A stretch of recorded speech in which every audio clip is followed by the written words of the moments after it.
Hey, Sean. Hey, Jason. It's episode 2, and today That's we're what I hear. talking about values. Woo woo. Yeah, so let's see what we get up to.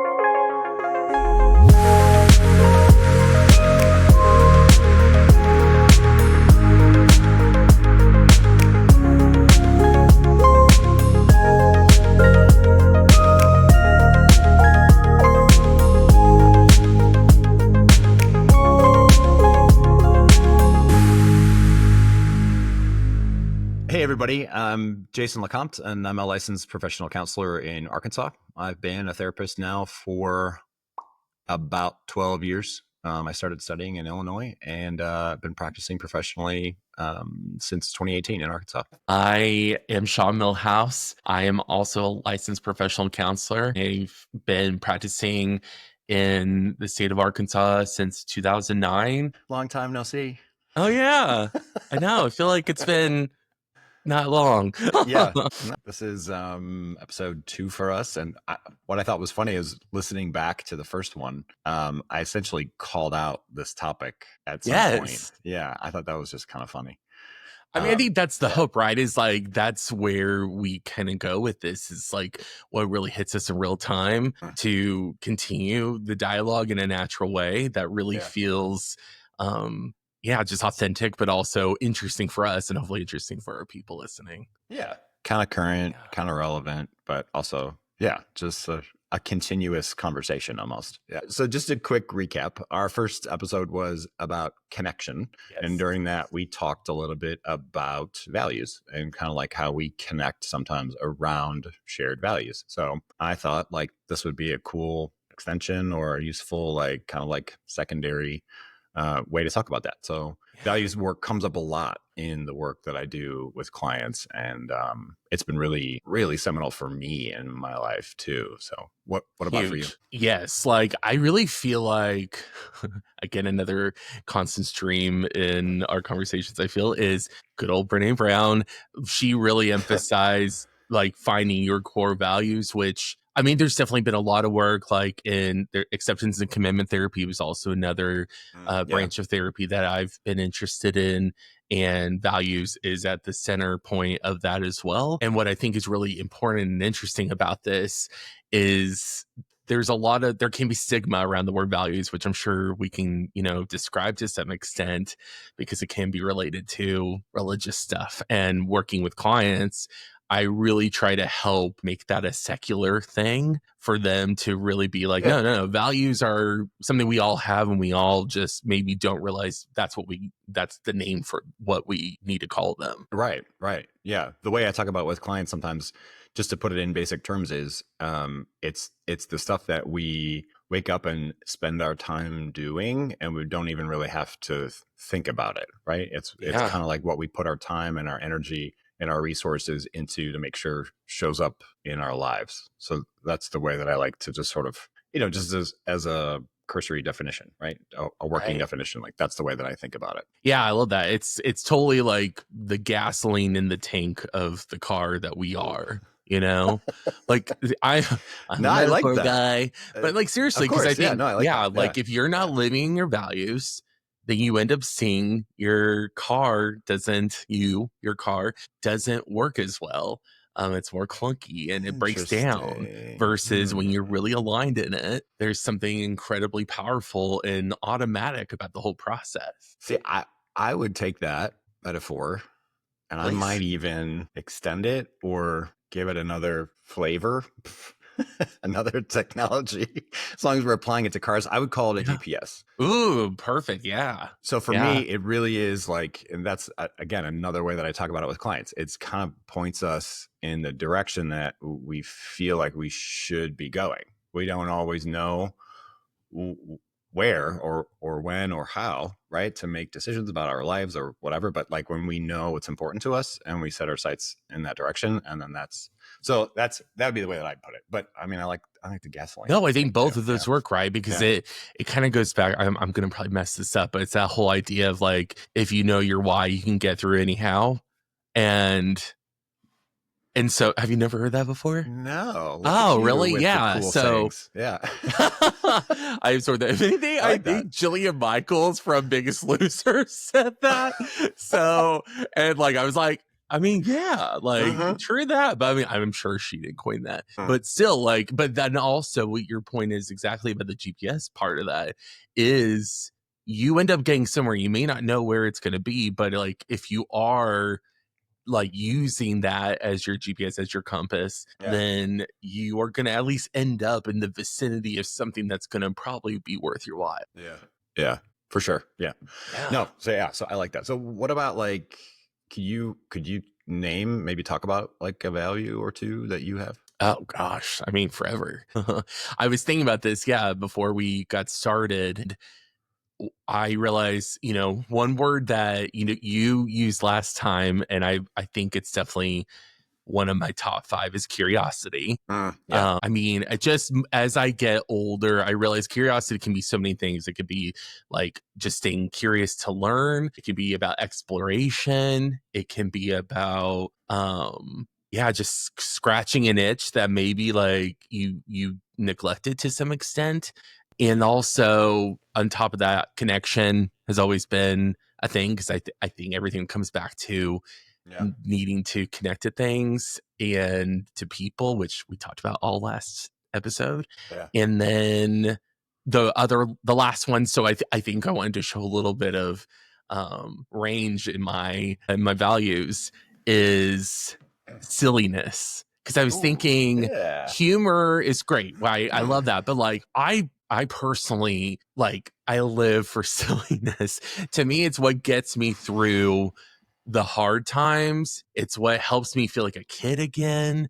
It makes me not take life as seriously. And also when I find it in others, it's sort of like this, "Oh, yes, I found someone else like who also can get silly." And that's so refreshing. So You yeah, waited those for me to be silly for, I feel like it was years. I did because I was like, I could see little peaks of it coming out, but Yeah. like, yeah, and of course, like, I mean, I will always get the church giggles. I will always be the one that if we're in a Yes. meeting and somebody says something and I catch someone else's eye, even if it's completely like ridiculous and there's no need for it, I will absolutely just start giggling. And then like me and that person can't look at each other and everybody else is looking at us and we're those kids in the classroom. And Yeah. so, but anyway, it just, and there's a time and a place, right? Like you have to like, you have to have your dimensions and But your like part of you layers. is always gonna be 12 years old, right? Yeah, and honestly, that's what I Yeah. realize, and my clients can hopefully vouch for this, is that I tend to think it's one of the best ways to break through and build rapport with clients is humor Like and using humor and silliness. silliness. Yeah, Yeah, I like that. because I truly think like, they come in here and it's this really hard thing and they're talking to this person they never have met before. Yeah. And Yeah. I think once you see someone just be willing to like be silly, which also plays into another value of my vulnerability, Uh-huh. is like there's vulnerability that comes with that, and so then I think it lets down some of the guard. Yeah. So that's totally why I value it as much. But I'm No, curious that's about really cool. I like yours, that. like more of yours, because obviously you talked about curiosity last time, but also I'd love to hear if you want to speak more on that or other things. Yeah, so I think maybe a useful frame to talk about would be like when I explore this with clients, I come back to like I call it just like a root cause, like or a root like analysis. So like somebody tells me a value like connection or curiosity, right? Mhm. And I might go, okay, why? Why is that important to you? Right. And then they may say some next reason, right? And I go, okay, well, why that? Like, why do you want that in your life? And so we kind of like drill down and drill down.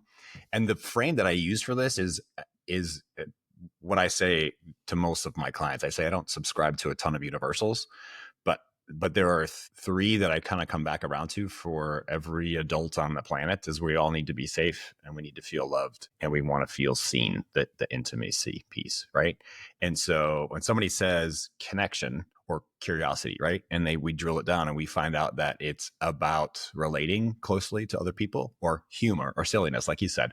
It's about creating rapport, building a strong relationship with your client. okay, well, that's essential. That's one of those. It's the quality of relationships, and doesn't need to get any more elemental than that, right? So that's the way that I look at it, and start building and doing values work with clients. So that's I don't know, maybe underneath this conversation, but I thought useful to reference. A couple of mine actually.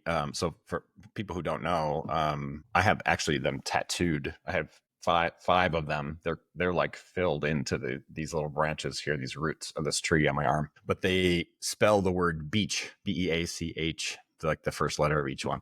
It's kind of a coincidence that it happened that way, but the B is balance. Balance for me is huge. If I don't feel balanced, if I don't have balance in my life, in my health, my relationships, in my whatever, then something's out of whack. So I need that harmony. I need that something in order to feel safe, in order to feel like I'm putting my best self out there. So that's like just one, right? So I was thinking too about like, where did that come from? Because balance it's been in my ethos since I was a kid. Like I remember that one being just super important. And actually, I remember finding out as a kid, I don't know, 8, 9, 10 years old, about astrology. Like my mom used to read the blurbs in the paper each day or each week or whatever, and I just was like kind of curious about it. But scales being the symbol, right, for Libra, and balance, and that's just always kind of like been in there for me. So even as a kid, I knew this. I thought I would just ask you, like, how do you, if you remember, like forming silliness or forming connection or one of your sort of like core values? Like, do you remember maybe in your family of origin or as a kid, like where you and picked that up? honestly, that's great. That I appreciate you even like, it just shows our minds go to similar places, because Yeah, of I course. was thinking like, as preparing for this conversation, thinking like, where did these come from? And absolutely, my family, both my dad, especially, one of the silliest human beings on the earth. Like, if he was in a good mood, you just knew that you were gonna get like funny impressions, funny voices, random bouts of singing things as cartoon characters. Really? Also, like inappropriate. Oh yeah, like just Oh my wow. he was known to my friends as, oh, your dad always does the really cool like impressions of all of these different like Oh, that's so cartoon funny. characters that we loved as kids, and he Yeah. would just do them nonstop. Like he just never ever stopped. And so, of course, I got to an age where I was like, oh, Dad, like Yeah, stop. of But course. everybody Right. else was like, he's 13, so 14. great. Yeah, you're like Yes. super cringe, Dad. Stop it. Yes. But Yeah. of course Yeah. now I look back and I'm very grateful. But Yeah, of course. also, but like my mom's side of the family, like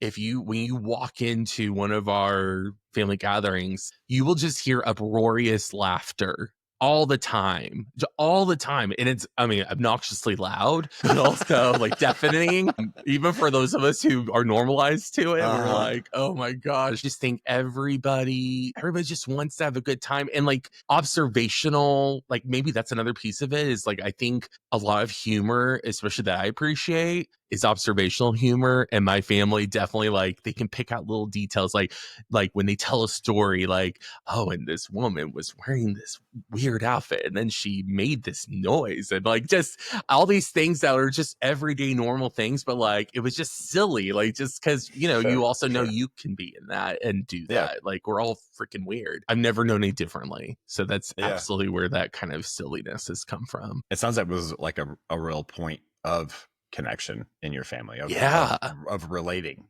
to each other, right? Specifically in like fifth grade, I really leaned into humor. Like I would say something and people would laugh. And of course, I got like a high off that. Yeah. Oh And so yeah. then Yeah. I, got You in have a great trouble all sense of the humor though. time for Yeah. talking too much.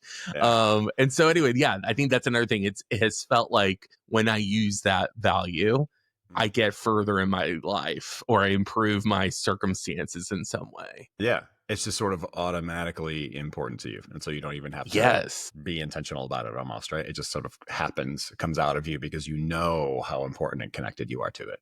Yeah. Yes. Oh, and I when like I that. don't Yeah. feel it, when I'm without it, I can feel how much like paler the color of my life is. Huh. Yeah. You That's know? cool. I didn't know that we had it's just a complete aside, but I didn't know that we had the funny voices thing in common Oh, in our really? families.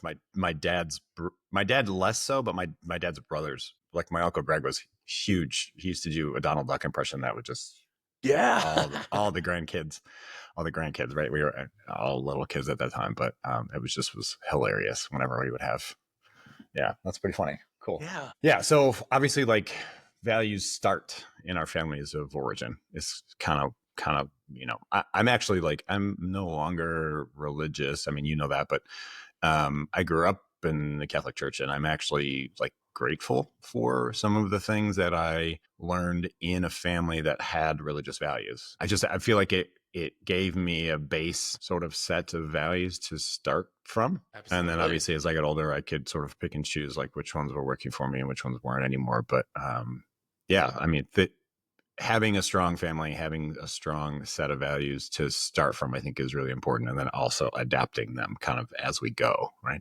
So And we share that, right? Because I also grew up that's right. Yeah. Catholic, Yeah. and I definitely same. I There's a lot of things I'm not crazy about with the Catholic Church, and definitely do not practice any longer. However, there are those basic kind of temples Mm. that I learned through that upbringing. Also, I will say is that I feel like in at least my Catholic church, there's something there are theatrical elements to, like the Stations of the Cross, to, Easter Oh, Mass, to like the sure to like the rituals that we the practice and rituals. perform. Yeah, Yeah. So I for sure. It's all live very for theatrical. rituals now. I love Yeah. that shit. Yeah.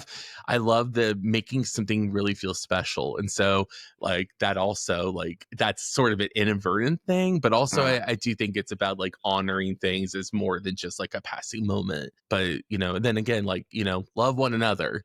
I feel like if we could all just like, doesn't seem that hard. Does not Right. seem that Doesn't hard. seem that hard. Yeah. Yeah. Just like give a shit about each other. Mm-hmm. Right. One of my Um, favorite authors, is Will Wheaton, who used to be mm, on Star Trek, right? yeah, yeah. He's actually a fantastic writer. If you get a chance to read any of his stuff, Oh, he's written cool. several books, but his life motto is simply "Don't be a dick." I love it. Amen. It's that simple. And I'm like, yeah, well, yeah, absolutely. Just don't be a dick. It really should be Yeah. simple. Yeah. But people push you. Should we relate some of this to psychology, or is this, I should mean, we just keep I think shooting the that's shit? why the people, whoever is choosing to listen to this, hopefully pursued this, is because Maybe. they Yeah. thought, oh wait, you guys do this work, so you guys should know some things We about how should to know apply this. some things, maybe. Yeah, Yeah. yeah. So Yeah. I guess For maybe sure. we can lean into Okay. that. All right. Well, yeah, I mean, studying this in graduate school, we do like I come back to like my root is kind of in marriage and family Mm. therapy, and so family systems is huge. Oh, it's always huge for me. That's actually sometimes how I even frame the work that I'm doing. Right, as I ask about people and their relationships, and Hmm. that's relationships to themselves and their partners and their families of origin, but also their relationships to food and to work and to whatever it is. So I'm constantly talking about family systems, even internal family systems. Yeah. But Murray Bowen, he's sort of like one of the founders, right? He's somebody that's super important, has been absolutely seminal in the formation of my professional values and the things that I will ask about. But he says the family, specifically the family of origin, is the unit that transmits values, sometimes more by what is not said than by what is. And that's, I thought, a really interesting quote, right? Because we do have really active examples, like you talked about, of things like using humor. But then we also have things like in my family, we didn't really talk about like hard feelings or sort of like taboo subjects like sex and sexuality. Like those are really tough for a lot of people to step towards or to even want to talk about. So what about in your family? What were things that people didn't talk about? Yeah, like I can definitely say, and it's been interesting growing up because I was really close with my family on my mom's side, and Mm. especially with my cousins, we hung out a lot. So I think we all grew up knowing things about our family, but then of course now we're all adults and we're in various stages of our lives. Mm, And I think like one thing we can definitely say is that yes, same with our family is not great about probably the emotional vulnerability piece in mm, terms of really talking about hard things. There's a lot of times where information in our family does not get like spoken about in the way that it probably deserves to be, with like love and heart and sadness mm. that can happen.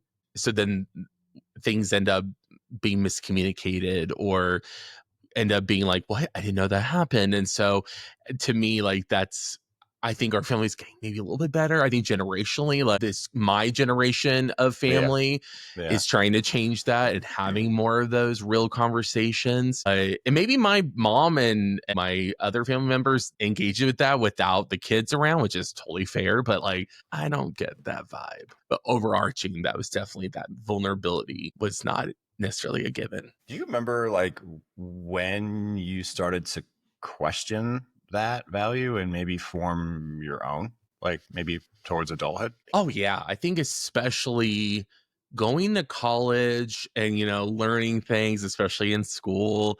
And also I will say it was a game changer meeting other people and hearing them talk about their families and Yeah. learning. I had a lot more just given support and I knew I always had people to back me up versus a lot of people don't. A lot of people have broken homes, quote unquote, or, don't, or abusive homes. And I was taken aback by that. But I remember, coming when I would come home for the holidays, feeling like, oh, I don't know if I belong in this as much as I used to. Like Isn't who that I'm weird? becoming. I feel like Yeah. almost every adult will have this where they come back Yes. home and they're like, whoa, this isn't home anymore. Yeah. And And I it think almost in our personal values, I think help inform some of that.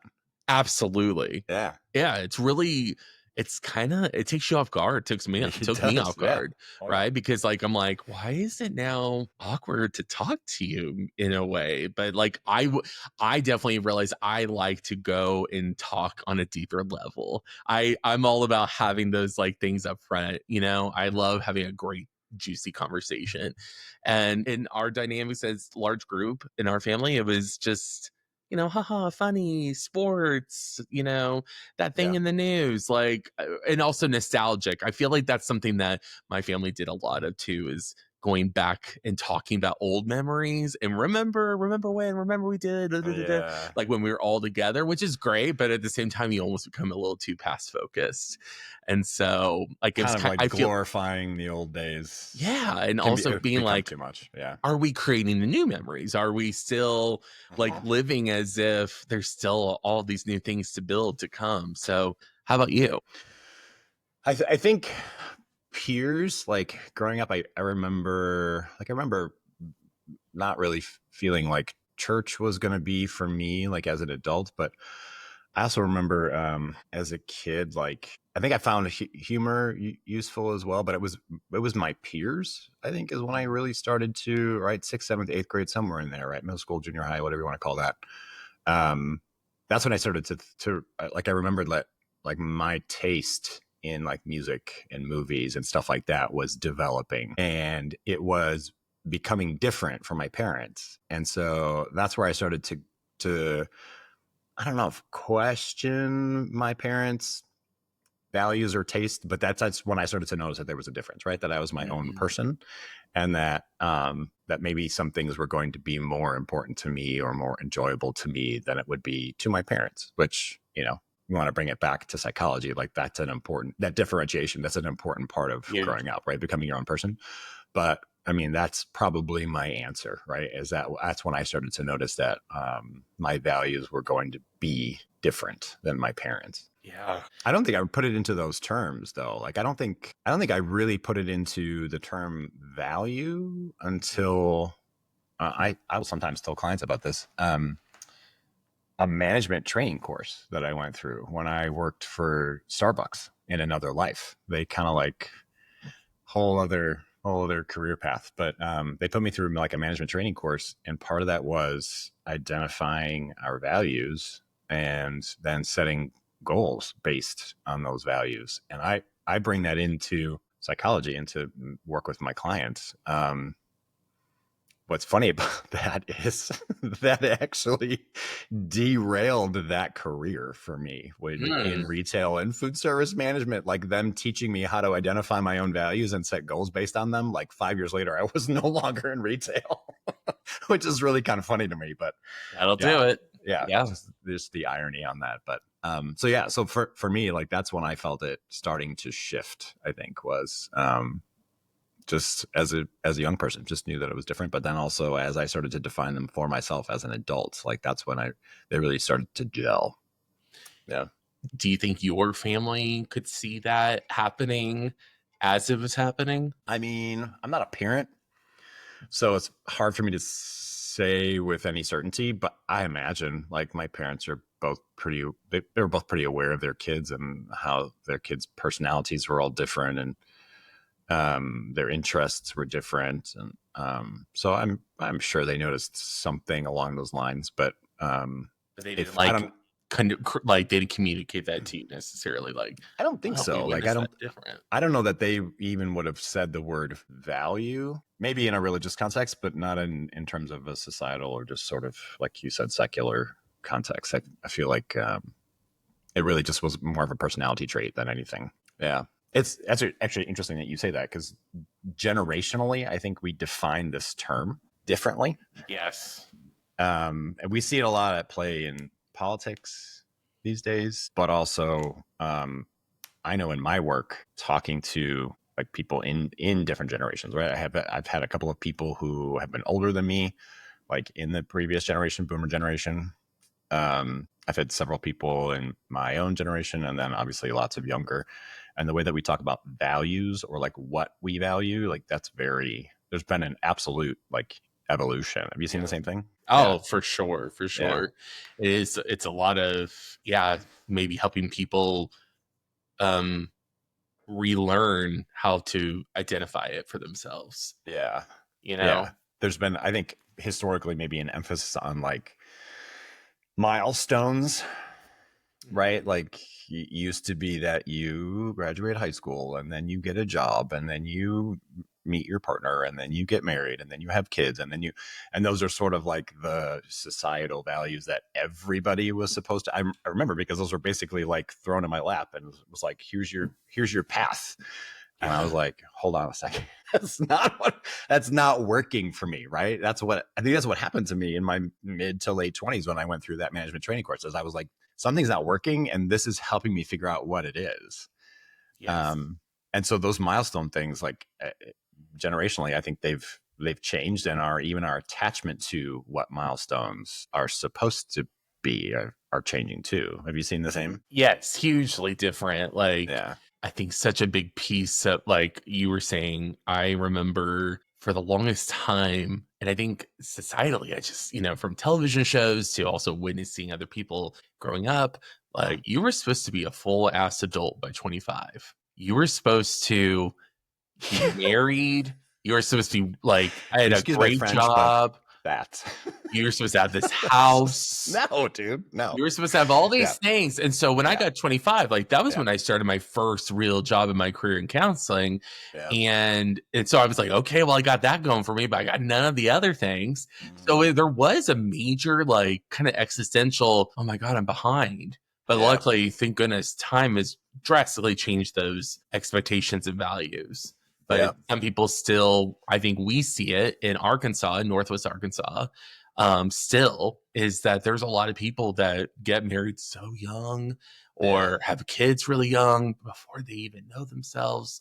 And then years later they go, oh, shit, I don't think I fully knew what I was doing or what I got myself into. Some of them, I mean, to me, those are the lucky ones. Those are the ones that are self-aware and have enough, have the right number of experiences, maybe have enough encounters in life to flip that switch and make them go, oh, like maybe I do need to step back and think about this. But for a lot of us, like it really is like what everyone our age around us is doing. Like I think for the majority of people, like then becomes their sort of default path, their default value set, right? Is all my peers are getting married at 25 and having kids, so I also need to get married at 25 and have kids, or whatever the value is. Yes.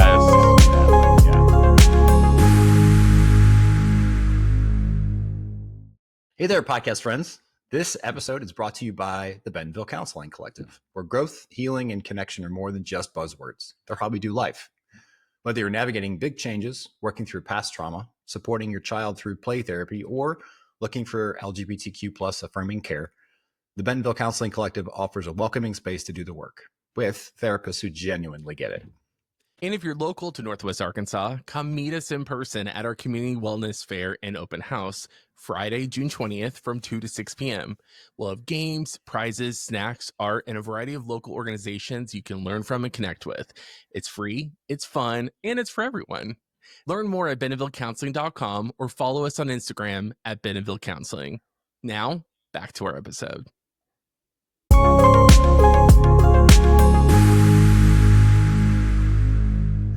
So there's a researcher that when I was kind of doing this, looking up this topic and doing some research for this episode, Cristina Bicchieri is her name. She's an Italian-American philosopher and professor. She's the one that's at the University of Pennsylvania, but she talks about expectations and her theory of social norms. And she says we have sort of two ways that we form norms and values in our peer sets. She says we have beliefs about what others actually do, and then we have beliefs about what others think I should do. And so those really start to influence. Like if we don't stop and critically think and go, what's important to me and why, then that becomes that's her theory, right? Is that that's our default way of forming our values, is what everyone else around me is doing, and then what I think they think I should be doing. Which, okay, sure, useful, I think. Like I've definitely had experiences like that, right? And have felt pulled like towards like, what are other gay men in their 40s doing right now? And what should I be doing? And then part of me is like, absolutely not. Like none of that makes sense to me. Yeah. Right? Like I'm going to form my own opinions about where my life is going to go. And I'm not going to fall in line because that just is not satisfying. It just doesn't work for me. Has this been something you've experienced in this way? Yeah. Oh yeah, like I think especially when you were saying that about like what other people think should be my values, essentially, is that I really recoil from that idea. That's the thing, is it shows up so much in my work with clients. Is like they go, but what will everybody think of me if I do this, if I try this, if I explore this in myself? And I'm like, well, they're not living your life. And you know what? There's a lot of times they're not thinking two shits about what you think about what they're doing. Like, if they are, then they're stuck in the same hell you are. And so, like it's so easy though to believe that, because like you say, you get into that group think and you hear this and that, and it just create these sort of like timelines that you're like, shit, do I really subscribe to that? Yeah. I guess for me, that kind of begs the question, like why do we do this? Why did you decide what your values are? I mean, first of all, one of the things, and I've learned so much about this from Brene Brown, is that comparison. She's going to be on this podcast. I know. I'm manifesting her if I say it enough times, like Beetlejuice, right? It'll happen. But like, she basically says that the research shows that we have no choice but to compare ourselves to people. It is literally a part of our human nature, how our brains work, that we look purely from curiosity, but also to assess the situation. So we go, oh, I see this person. They are maybe of equal, whatever, at a certain life threshold than I am. Or, oh, they seem to be reaching a higher success point, or, oh, they seem like they're struggling more than I am. And so it starts from that basic, like, I check that and see that. But then I think our evolved minds take it 9 million steps further, and we end up going, I'm supposed to be like this. I'm supposed to be like that. If I'm not like this, then I'm failing. And so for me, like, I mean, it's been a lot of that. I like to know what other people are doing, because it's information, it's data. But if I wrap myself too much into where they're at in their journey versus where I'm at in my journey, that's the part where I can get lost. So I think it is so much about Like it becomes about like comparing yourself, yeah. and And that's where you get tripped up. yes. And Yeah. Yeah. remember, like Totally. Yeah. I remember this, hopefully this will be a relatively quick story, is that I remember in grad school, it was me, it was me and my, you're like, okay, good luck. Yeah. It was me and my cohort. We were like talking about, there was somebody else in our group who we really felt like was not working as hard as the rest of us were. And we had mentioned something to one of the other grad students who was like a year above us. And we were all like, we should do something. We should tell, one of the heads of the department or something. And they were like, listen, you need to focus on your own lane, stay in your own lane, focus on you doing great work. Yeah. And like, instead of being focused on like trying to take them down, you don't know where they're at. You don't know why they're doing what they're doing or what professors may be saying to this person behind the scenes, but you need to focus on you being great with what you're doing and it will show. And that has been something I go back to over and over again of like, stay in my lane, shut up, brain, stay in your lane. And so I think that's such an important part of like when you're in your values is remembering that differentiation piece of knowing that to build that in yourself, you're going to have to go against some of those natural instincts that society and culture have created within us. Yeah. I feel like you're talking about it as like a center point, like an anchor point, right? When you're not sure or when there's some turbulence around you, something, you're saying that when you know what's important to you, it can help you stay focused on what is important. Yes. When you remember you are in competition with yourself, when you remember I'm there to be better than I was, and only yourself, right? Yes. Yeah. Yes. That like I can have a million thoughts on how did that person get to this place in their life doing this, but like I have no idea. And that's not my business. It's really hard to remember that sometimes especially when that you see someone's like their flash reel of all their successes versus like your like dumpster fire of like we know all of our pits and follies. We know all of those things, right? Yes. And we hardly know any of anybody else's. So like, Right. why would Well, we? social media doesn't help with that. I know. I Yeah. don't want to dig on social media, but I know. No, I absolutely. know. I know we're on the same page about that for sure. It's so easy to like get lost, but then when you feel more aligned in your values and you're surrounded by other people who are aligned in their values and you see how dedicated they are to that alignment within themselves, how does that affect you? I mean, those are the only relationships that I really want in my life.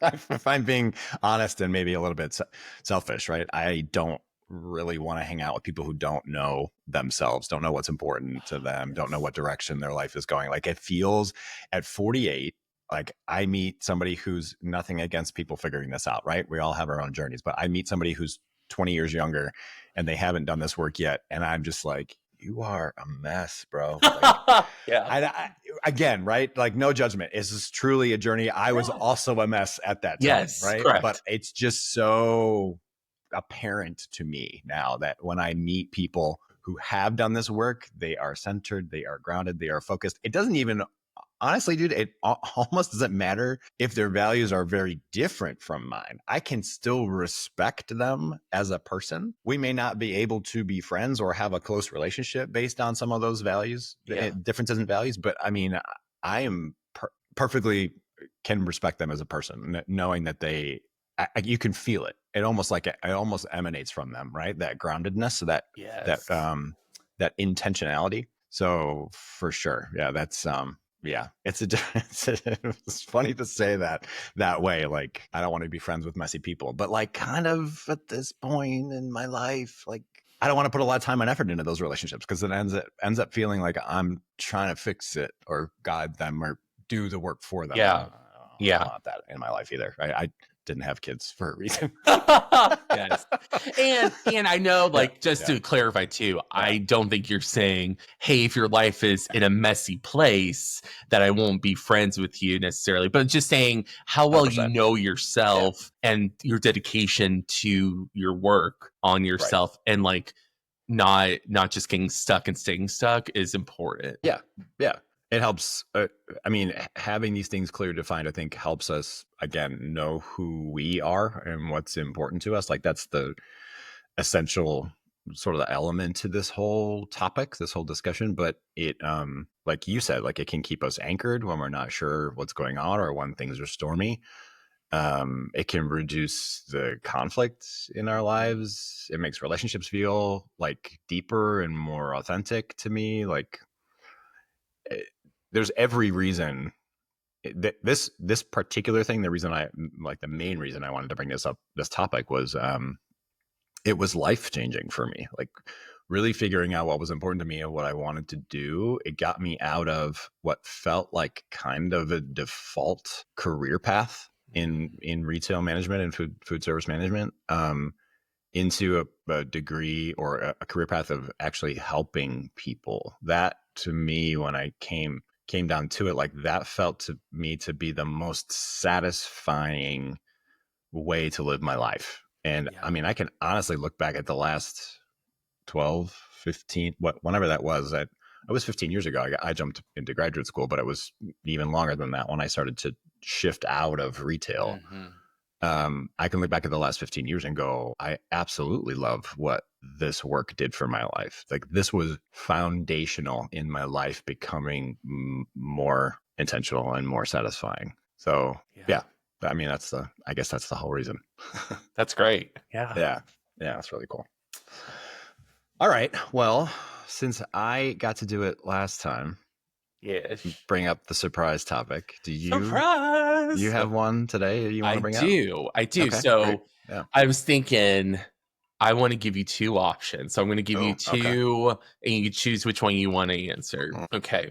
The first one is, what is a value of yours that you feel like maybe you didn't have 10 years ago that you have today that you feel like has been a game changer for you?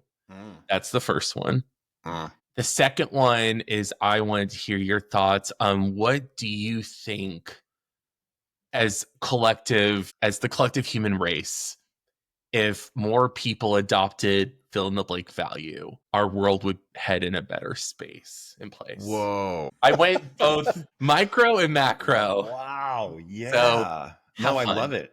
I love it. I almost want to do both. I mean, we can do it. It's our podcast, yo. Okay, so a value that I had 10 years ago that I didn't have 10 years ago that I have now that you feel like was a real life-changing. Yeah, like real game changer. Like now without it, you would Sure. think I'm not that person if I don't have that. How do I put a finger on that?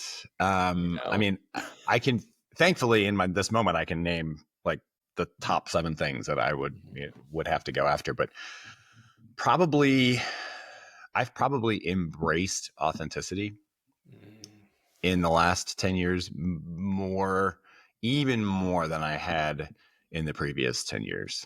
That's something that has really gelled for me that I don't know that I would have called it out even 10 years ago, but being able to show up as my authentic self, being able to let my guard down and be silly, to bring it back around to the top, right?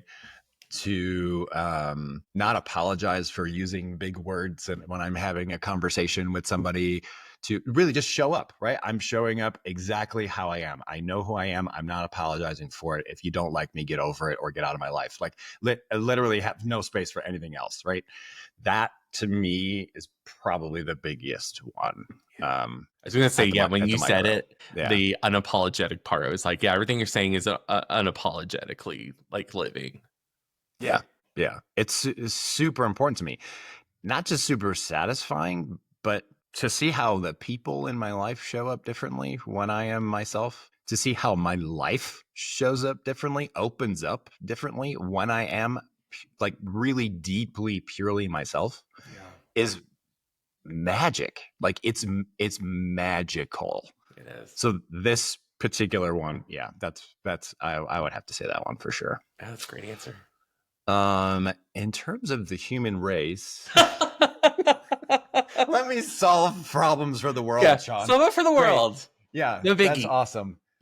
Oh Jesus. How about this? How about, so I don't know if I can put my finger on like a word or a phrase for this one, but Sure. we are essentially fear-based animals. We are social creatures, and so we desire connection, and yet we are afraid of people and afraid of the pain, right? The pain of disconnection, the pain of And the physical unknown. pain, all those things, right? I think if we were to be more conscious of, aware of, lean into more of what we're afraid of and actually like give it some critical thought, I feel like we would be less reactive Yes. and less willing to or ready to push each other away or hurt each other if we were really aware of what we were afraid of in any given situation, right? And I know that's almost impossible, but Yes. that, like, just taking a step back from some of that reactivity and really examining, in many cases it's fear, what the fear is. We can get some distance from that, we can decide how to go forward in a more humane and more connected way. That I think would solve a lot. So there you go, universe. I love that. That was Take beautiful. it. Yeah. Thanks. No, like I as you go. No, go ahead. I pulled that out of somewhere, but I pulled it, right? You pulled out your values, right? Like I think I guess you were attached to, I think when you're connected to that, you know it when you hear it, when you feel it. I was going to say what I like kind of what part of what I heard from that is like really being conscientious of like our emotional pollution. Like when we really I don't know that I've heard that term before. It just came to me. So I'm following it. Emotional pollution. Like if we don't realize, go for it, please. Yeah.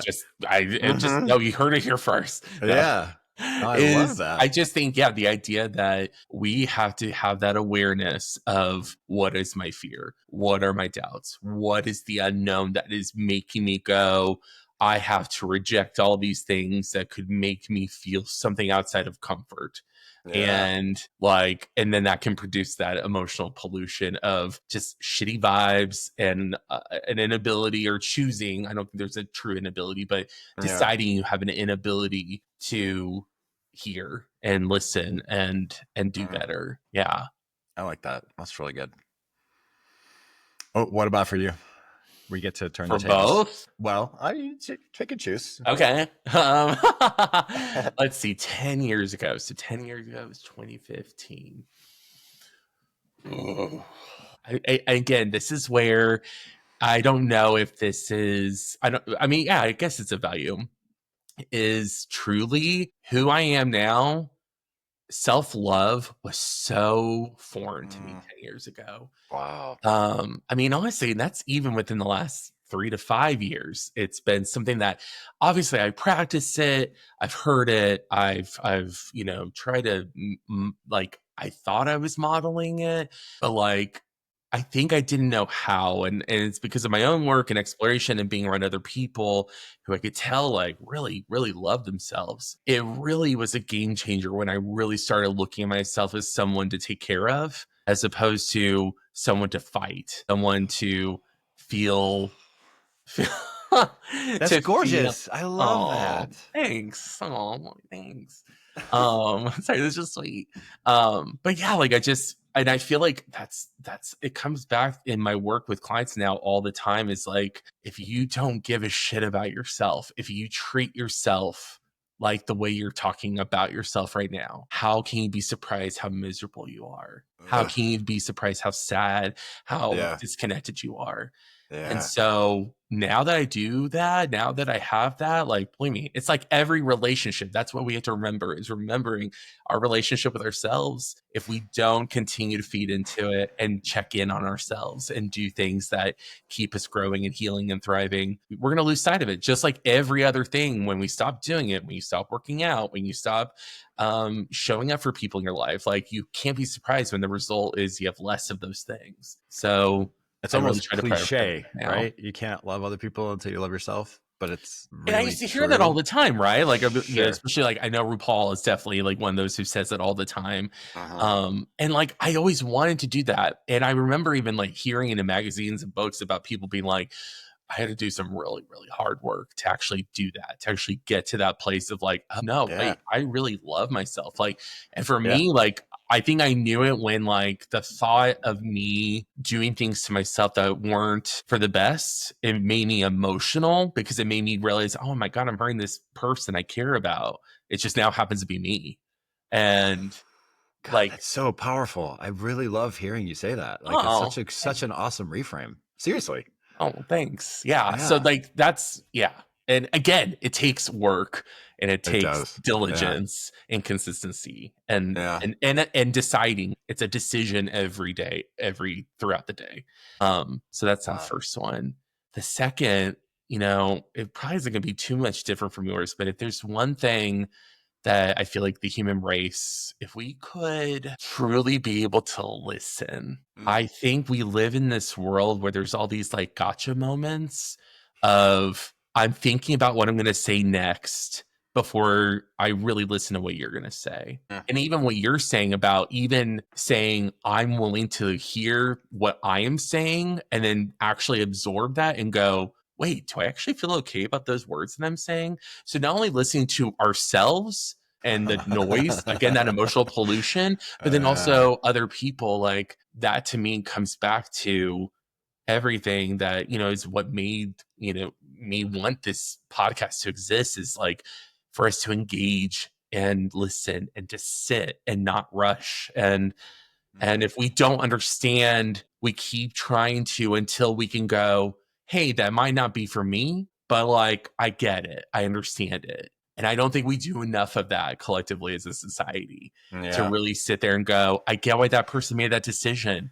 And I'm not going to Yeah. hate them for it. Or they haven't thought it all the way through. And you can tell, and it's hurting people and themselves.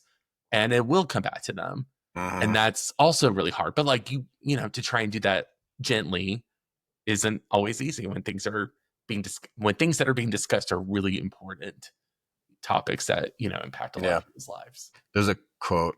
I feel like it's exactly what you're talking about, but I use this quote. I feel like every week I say it. It's Viktor Frankl. He was a 20th century philosopher, but also had like roots in some psychology. But the quote is essentially, in between stimulus and response is a space. In that space lies our choice, and in that choice lies our freedom. And I love that, because it, to me, it illustrates the difference between reactivity, right? Stimulus and reaction are this close, but if we can just breathe a little bit of air into that, we can step back from that stimulus a little bit. We can choose how to respond from a more grounded, more values led place, right? Yes. Instead of just what seems to be glorified in all of our media, which is just this reactivity and noise and Yes. emotional pollution, which is what I'm going to bring it back to. It's emotional pollution. So good. That's such Oh, a great great. phrase. Good. Yeah. No, Heard it here first, folks. I think, that's you know, really what you awesome. were saying, like that Yeah. quote from Viktor Frankl is, Yeah. I hear both, there's accountability and responsibility being taken by choosing to do that, but also showing enough respect for yourself and the other person to do that. Yeah. And I think like those, which again, that's just not in our cultural values anywhere, no. right? We don't value that enough. So yeah, Well, and I agree. especially like you said earlier, is we live in a place where values get touted politically all the freaking time. Right. But when you actually like pull back the curtain, it's like, where did those go? Because I don't see those here now. All the supposed values, and so like, let's get some fucking authenticity, you know. And I think that's our job as a country. We are I think our world is desiring authenticity. and needing that in a deep way. And Yeah. I wish we could get closer to that, but maybe this will Yeah. be a small piece of that. Maybe we've, our objective is not to solve all the world's problems. It's just to It's not. connect over some interesting topics. So Yeah. yeah, I like that. I think for me, what I would bring it back to in terms of if I'm trying to figure out this stuff, right, is first I would go to a professional. I Yes. would absolutely, right. If you don't know how to You do can this, read like books, but a professional will help there's you more. exactly, there's tips and tricks out there. There's stuff you can look up and work that you can do on your own for sure. But for me, if I'm questioning like why something is important to me, I would bring it back to one of those three things that I mentioned. Is this making me safe? Is this making me feel loved? Is this making me feel seen?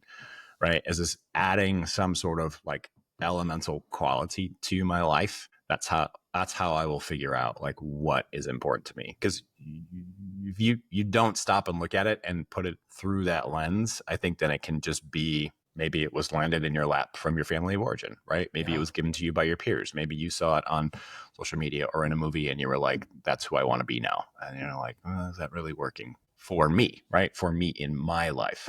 Yeah. So that's how I would kind of bring it back to identifying. Is there any other layer you would add to that? In terms of action steps, I really like the idea with clients. And of course, it depends on where we're at in our own rapport and relationship in terms of when maybe this idea comes forth. But a lot of times I'll say, like, if I get a good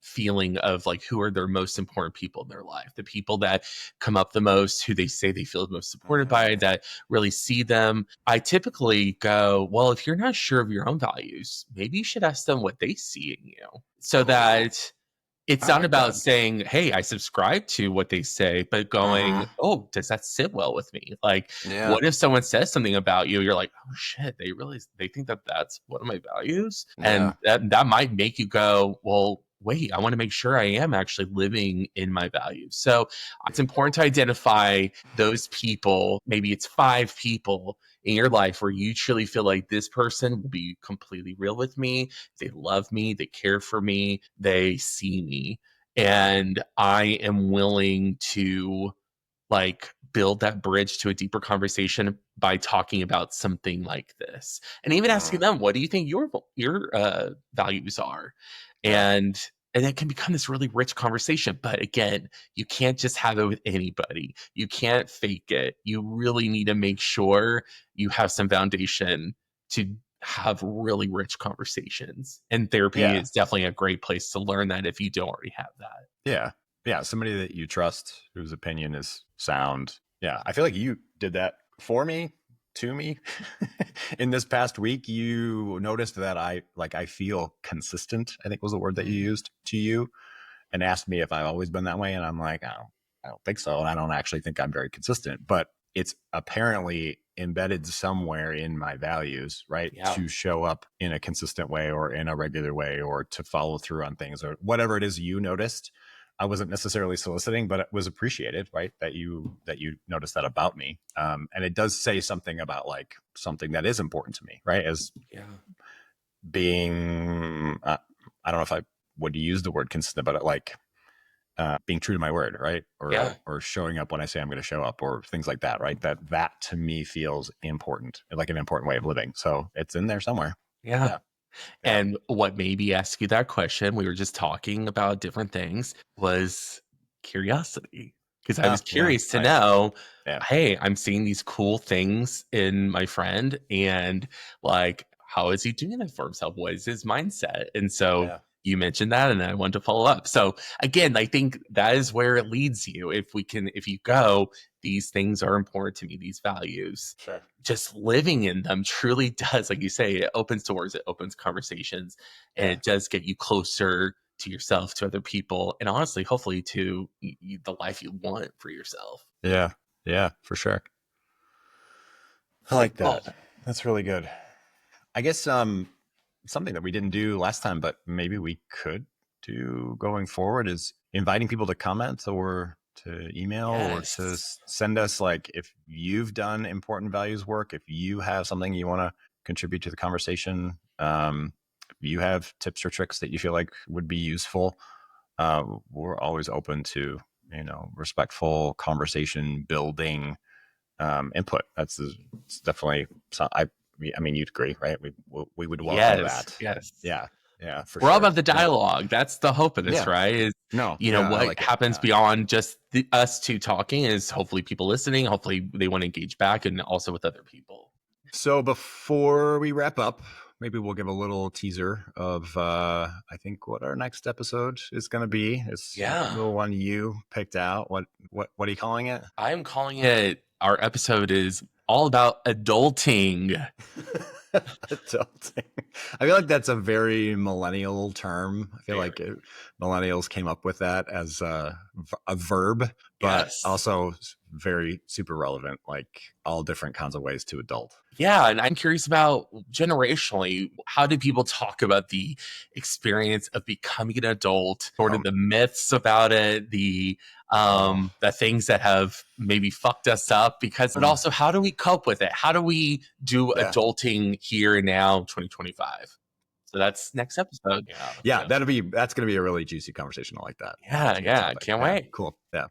Well, thanks for talking about values with me. This was of course, thanks. I feel like I learned stuff about you and learned stuff about, I don't know, just how we form values, and I enjoyed the conversation a lot. So thank you. Right back at you. No, it's always great to talk about things that really are kind of the meat and bones of what makes us us. Yeah. Nice. All right. Well, we hope everybody who's listening and watching also got something out of the conversation. Once again, if you'd like to leave a comment or send an email or contribute in some sort of positive and constructive way, we'd love to hear it. But until next time, we just like to remind you to remember to pause and take a breath and collect your thoughts. All right. We'll see you next time.